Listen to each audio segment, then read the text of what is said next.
They took his side without reading a single text message. They changed the locks while I was at work. And for 7 years, I didn't exist to them. My name is Claire. I'm 34 years old, and I'm a structural engineer at a firm in Austin, Texas. I have a husband named Daniel who makes terrible pancakes every Sunday morning and refuses to admit it. I have a rescue dog named Biscuit who sleeps on my feet and snores like a grown man. I have a life that I built from nothing, with no help, no safety net, and no family cheering me on. And last spring, my brother called me from a courthouse steps, crying so hard he could barely get the words out. But I'm getting ahead of myself. Let me start at the beginning, because the beginning matters. The beginning is where you understand that what happened to me wasn't just one bad day, one misunderstanding, one lie that spiraled out of control. It was a pattern that started long before my brother decided to light my life on fire. I grew up in a house in Knoxville, Tennessee, with my parents and my brother Marcus. Marcus is 3 years younger than me, which meant that by the time he was old enough to really understand how households work, I was already the responsible one. I was the one who remembered permission slips and dentist appointments. I was the one who started dinner when my parents worked late. I was the one who helped Marcus with his homework, drove him to baseball practice when I got my license, covered for him when he came home past curfew. None of that made us close. Not really. What it made me was useful. My father ran a small landscaping company that he'd built from scratch, and he was proud of it in that quiet, immovable way that certain men are proud of things they made with their hands. My mother worked part-time at a dental office and spent the rest of her time managing the household and, if I'm being honest, managing my father's moods. She was good at smoothing things over. She was good at making peace. What she was not good at was looking directly at an uncomfortable truth. Marcus was her peace project. He was charming in the way that youngest children sometimes are, easy with a smile, quick with a joke, naturally likable to everyone who didn't have to live with him up close. My father thought Marcus hung the moon. They watched football together, worked on the truck together, talked about Marcus eventually taking over the landscaping business someday. I was not part of that picture. I wasn't excluded deliberately, I don't think. I was just adjacent. Present but not quite central. The kind of daughter you appreciate in theory without paying much attention to in practice. I told myself it didn't bother me. I was good at telling myself things didn't bother me. When I was 17, I entered a regional engineering design competition through my school and won. It was a small thing, honestly a local competition, a modest scholarship, but it was mine. I remember coming home with the certificate and my mother hugged me and said she was proud, and my father nodded from his recliner and said that was real good. Marcus was at a friend's house and didn't come home until late. Nobody suggested we celebrate. 2 weeks later, when Marcus's baseball team made it to the regional tournament, my parents threw a backyard party with 30 people. I'm not telling you this so you'll feel sorry for me. I'm telling you this so you understand the weather in that house. The climate I grew up in. The way certain things were weighted, and certain things were not. I left for college at 18 on a partial academic scholarship and worked 2 part-time jobs to cover the rest. I studied civil and structural engineering at the University of Tennessee.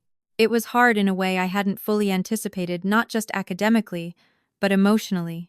I was homesick for a version of home that had never quite existed. I called on Sundays. My mother always answered. My father usually said a few words before handing the phone back. Marcus was, according to my mother, busy, doing great. You know how he is. I did know how he was. But I was starting to know how I was too. I was the kind of person who stayed up until 2 in the morning to get things right. Who asked for help when she needed it and said thank you and meant it. Who kept her word. I was proud of who I was becoming, even if nobody at home was watching it happen. I graduated in 4 years. My parents came to the ceremony. My mother cried. My father shook my hand and told me I'd done good. Marcus didn't come because he had a baseball tournament that weekend. I told myself it was fine. I moved to Austin 18 months later for a job opportunity. The firm was small but growing, doing interesting infrastructure work, and I could feel that this was the beginning of something real. I was 24 years old, newly planted in a city I didn't know yet, and I was scared and excited in equal measure.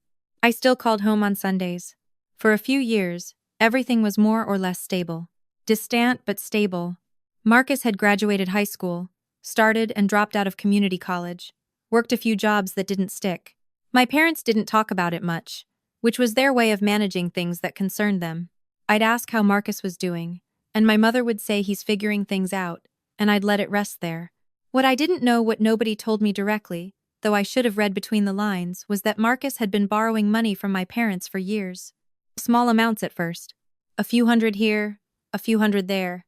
Car repairs, rent shortfalls, the usual soft emergencies of early adulthood. My parents gave it because they loved him and because saying no to Marcus was something they had never really learned to do. And Marcus took it because he could. By the time I was 28, the amounts weren't small anymore. My father had started talking about retirement. The landscaping business was doing well enough, and he and my mother had a modest savings account they'd been building for years, not a fortune, but something real. Something they'd worked for. There were also some bonds my grandmother had left when she passed, which were meant to be split between Marcus and me when we each turned 30. My grandmother had been particular about that. She'd written it into her will, clearly. I didn't know that Marcus had been asking my father to advance him against his share for years. I didn't know my father had been quietly doing it. Not telling my mother the full amount. Telling himself it would balance out. I didn't know any of this. What I found out, instead, was something else entirely. On a Thursday evening in October, 7 years ago, my mother called me. Not on Sunday. On a Thursday, which should have told me everything before she said a word. Her voice was a kind of cold I hadn't heard from her before. Not angry cold. Devastated cold. The voice of someone who has convinced themselves that the terrible thing they're about to do is necessary. She said, "Claire, we found out what you did." I asked what she meant. She said Marcus had shown them messages. "Screenshots of a conversation," she said, "between me and my father's business accountant. In these supposed screenshots, I had apparently been asking the accountant to redirect funds from the business account to a personal account. My account. My mother said the accountant had come to my father directly, upset and confused, and Marcus had been there and had seen everything. I stood in my kitchen in Austin, with my phone pressed to my ear, and I felt something cold move through me from the top of my head down to my feet. I said, "Mom, that didn't happen." She said the screenshots were very clear. I said, "Mom, you can fabricate screenshots. Anyone can fabricate screenshots. I have never spoken to Dad's accountant in my life. I don't even know his name. Please, just ask Dad to call me. Ask the accountant to show me the actual account, the actual email chain, anything." She said my father didn't want to talk to me. I said, "Please, just wait. Don't do anything yet. Let me come home. Let me sit down with all of you and we can look at this together, and I promise you, what you're seeing is not real." She said she thought it would be better if I didn't come home right now. And then she said they needed some time, and they'd be in touch when they were ready. She hung up. I called back 4 times. Straight to voicemail after the second attempt. I texted my father. I texted Marcus. Marcus read my texts. I could see the read receipts and said nothing. My father's phone might as well have been at the bottom of a river. 3 days later, I received a formal letter from my father's attorney. It informed me that my father was reviewing his estate documents and that any prior conversations regarding my grandmother's bonds should be considered under review. It was written in the careful, bloodless language of legal correspondence, and it hit me like a door slamming in my face. I called an attorney friend here in Austin and described the situation. She said, "Claire, if these screenshots are fabricated, that's potentially fraud." She said I could pursue it. She asked if I wanted to. I sat with that question for a long time. The truth is, part of me didn't want to fight. Not because I was weak, but because I was so tired, and because some part of me, the part that had always known I wasn't quite at the center of that family, wondered if this was just the natural end of something that had never been solid to begin with. Fighting would mean lawyers and depositions and my father's name in documents next to words like fraud and forgery, and even though Marcus had done this, even though Marcus had decided to burn me down rather than face the mess he'd made of his own life, I didn't want to be the one holding the torch. So I didn't sue. And I've had moments over the years where I asked myself whether that was strength or cowardice, and I still don't have a clean answer. What I did instead was grieve. Quietly, in the way I'd learned to do most things without an audience. I cried in the shower. I went to work and did my job and was good at it. I called my mother one last time, 3 weeks after the original phone call, and said, "I need you to know that I did not do what you think I did. I need you to hear me say that clearly, one time, so I can know I said it. I'm not going to argue with you or beg you. I'm just telling you the truth. She said she hoped someday we could work through it. I said I hoped so too. And then I stopped calling on Sundays. The years that followed were, in some ways, the most important of my life. Not because of what I lost, but because of what I built. That first year was honestly the hardest. The holiday season arrived like a personal insult. Thanksgiving alone in my apartment with a grocery store, rotisserie chicken. Christmas morning with Daniel, we'd been dating for about 8 months by then at his family's house in Dallas, surrounded by his loud, warm, slightly chaotic family, and I remember sitting at their kitchen table watching his mother fuss over everyone and feeling something crack open in my chest. Not breaking, cracking open. Like something finally had enough room to breathe. Daniel knew about my family.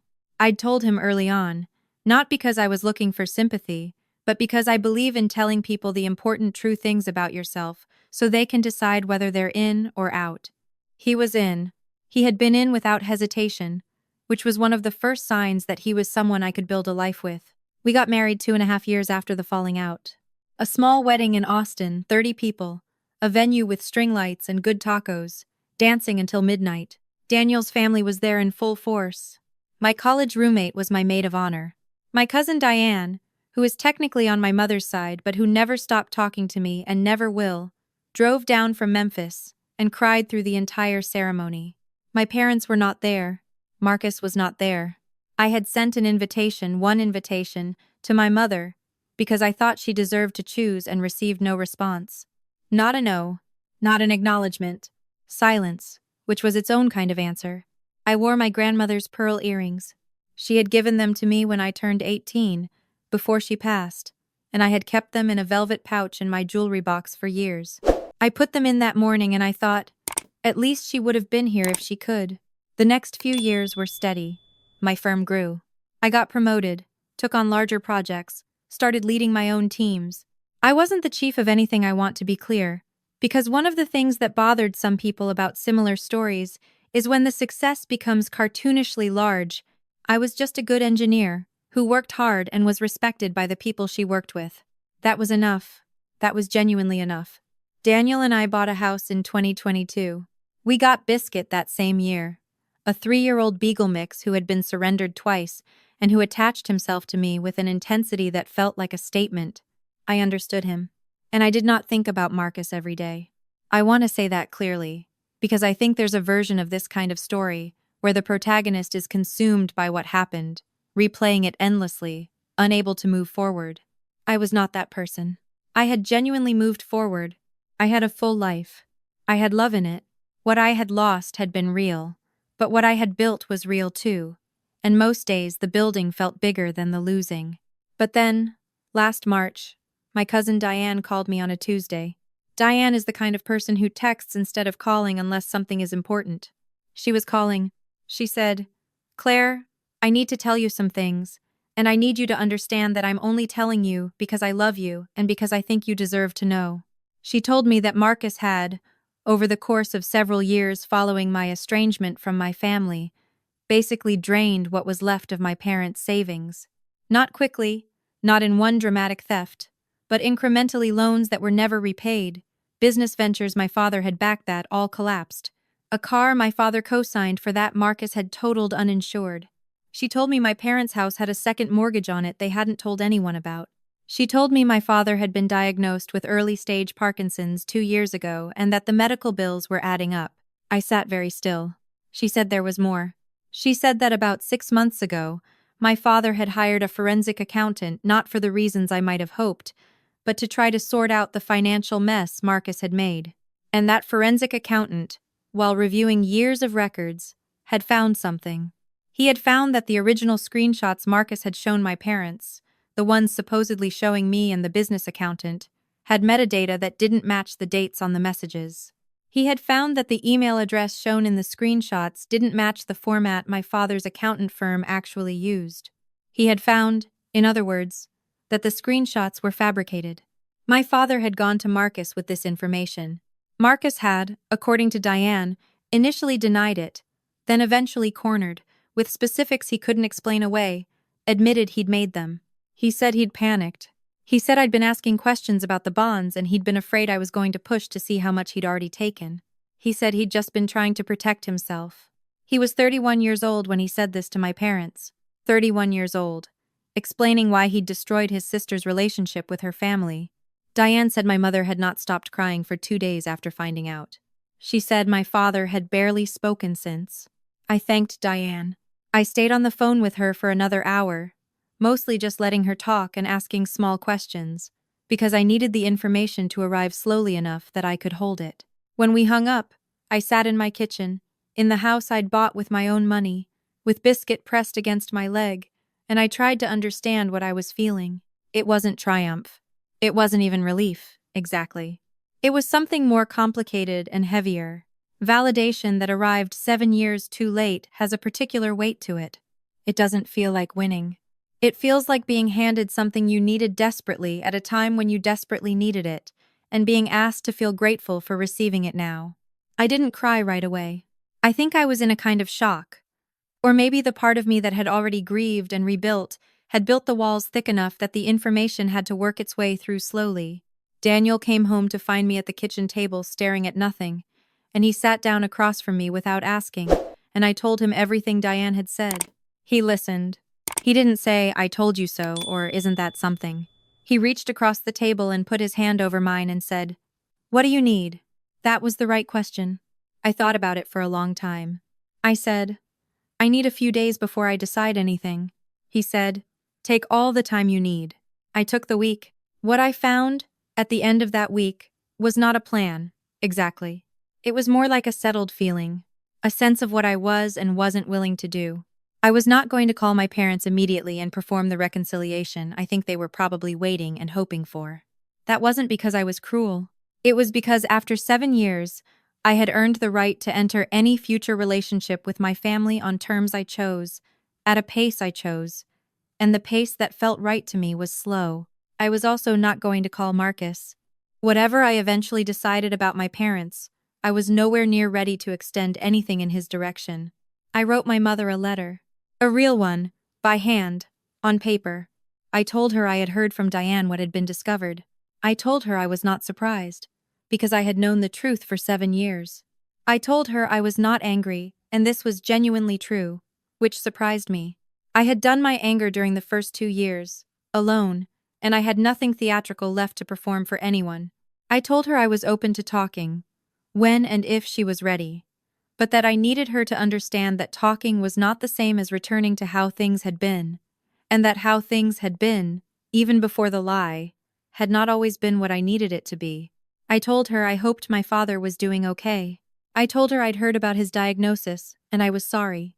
I sealed the letter and mailed it. And then I waited. My mother called 6 days later. She was crying before she finished saying my name. I held the phone and I let her cry, and I didn't rush her and I didn't fill the silence and I didn't tell her it was okay, because some things are not okay, and calling them okay too fast is just another form of lying. When she could speak, she said she was sorry. She said it the way people say things when they've rehearsed them and then found that the rehearsed version isn't big enough for what they actually feel. She said she should have listened to me. She said she should have asked questions. She said she had known, somewhere inside her, that something hadn't added up, and she hadn't let herself look at it because looking at it meant looking at Marcus, and looking at Marcus meant seeing something she didn't want to see. I told her I believed her. She asked if I could ever forgive them. I told her that I already had, in my own way, and on my own timeline, and that what I was working on now was something different from forgiveness. I told her I was working on figuring out what I wanted the next chapter to look like. I told her that included her and my father, if they were willing to do the work, real work, not just one good conversation, and that it did not include Marcus. Not yet. Maybe not ever.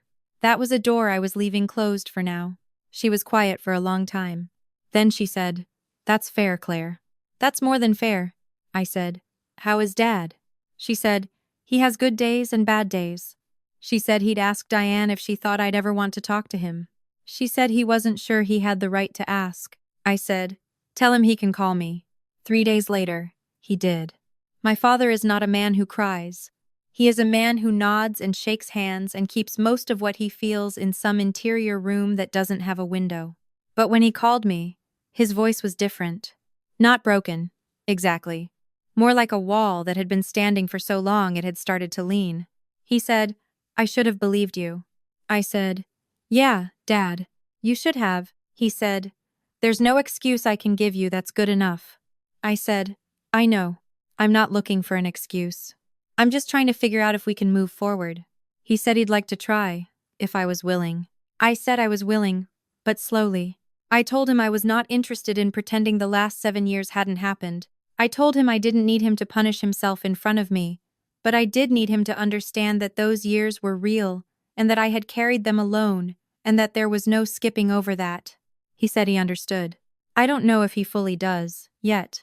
I think understanding something intellectually and understanding it in the way that actually changes how you move through a room that can take time. I am giving him time. Carefully. Daniel and I drove to Knoxville in April. Not because I was fully ready, but because I found that sometimes you have to act your way into readiness rather than wait for it. We stayed in a hotel, which was a choice I made deliberately. I was not ready to sleep in that house. We had dinner with my parents at a restaurant downtown Neutral Territory, which also felt deliberate and right. My father looked older. The Parkinson's had introduced a slight tremor in his right hand that he managed by keeping it in his lap or wrapped around his water glass. My mother had gotten quieter in the way some people do when they've been through something that reorders things inside them. We talked carefully, the four of us. Daniel was steady and warm and exactly who he always is, which helped more than I can say. We talked about the drive down. We talked about Austin.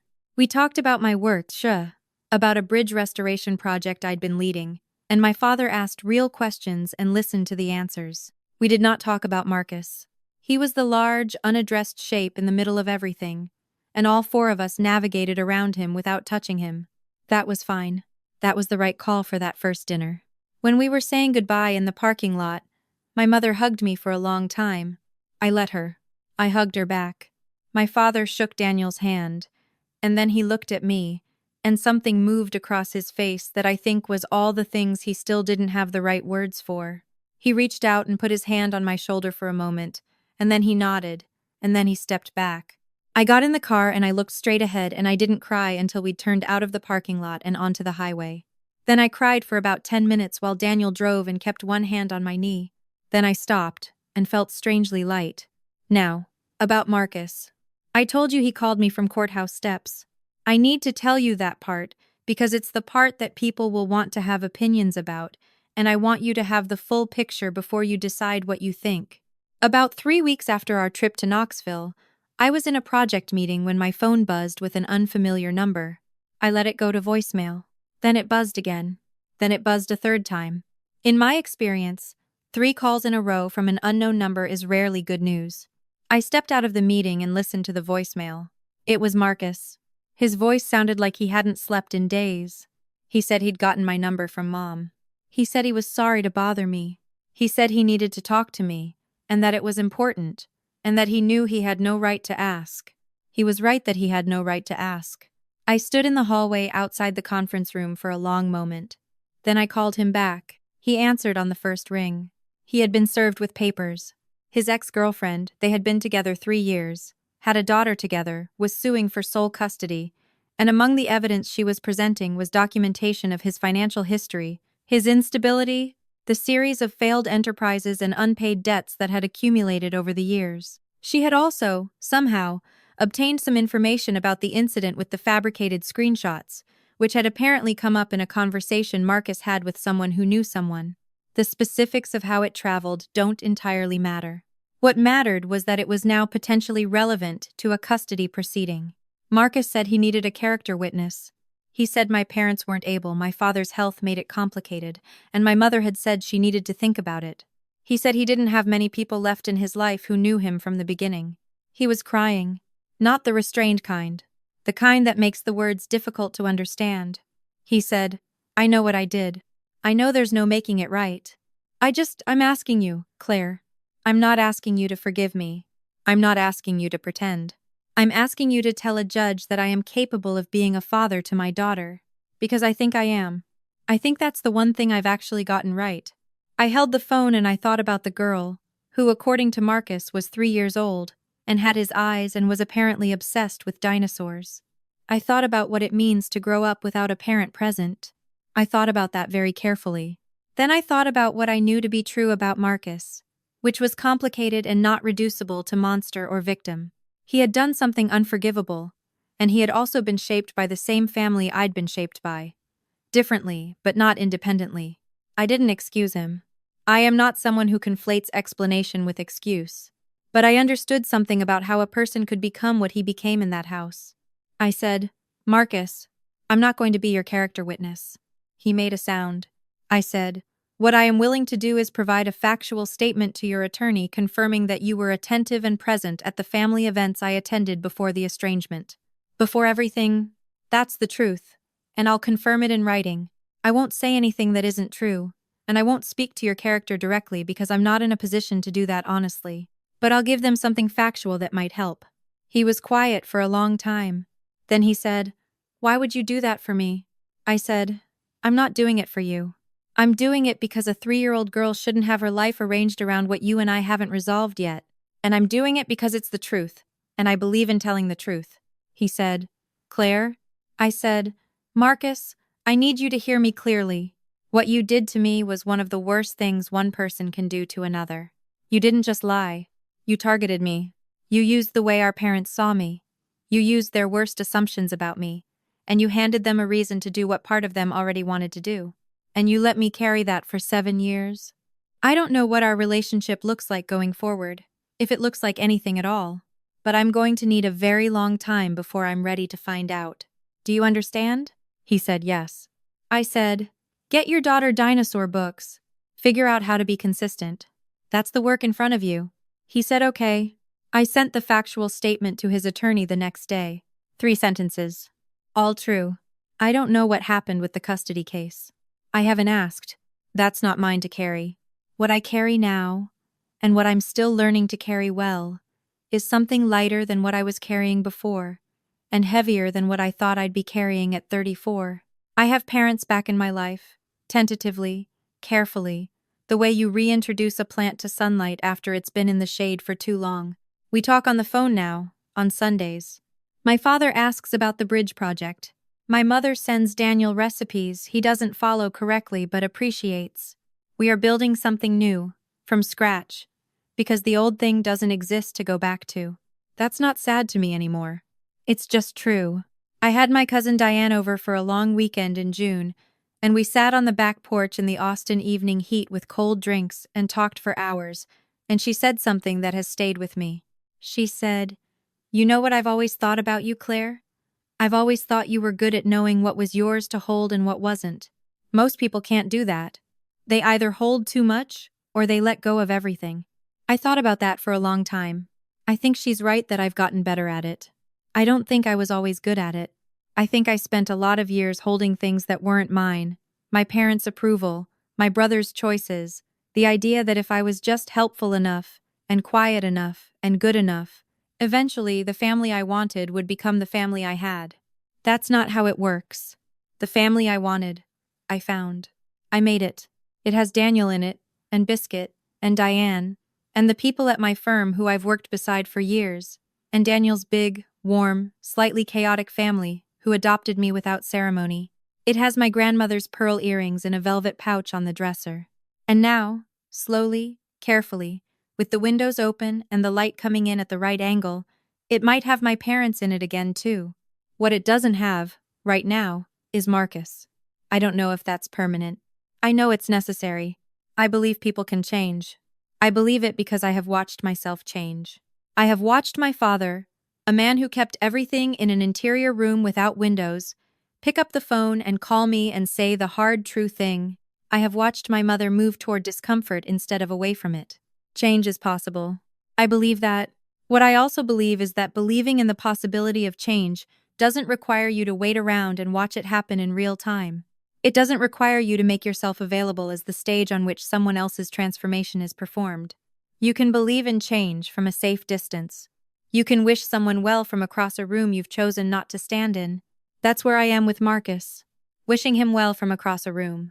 It doesn't feel cold to me, even though I think some people will read it that way. It feels accurate. It feels like the exact right size of thing to feel. I'm a structural engineer. My job is understanding load. understanding what a structure can hold and what it can't, and designing accordingly. I think about that at work and I think about it in my life, and the conclusion I keep arriving at is the same. You build for what's real, not for what you wish the conditions were. You account for what's actually there.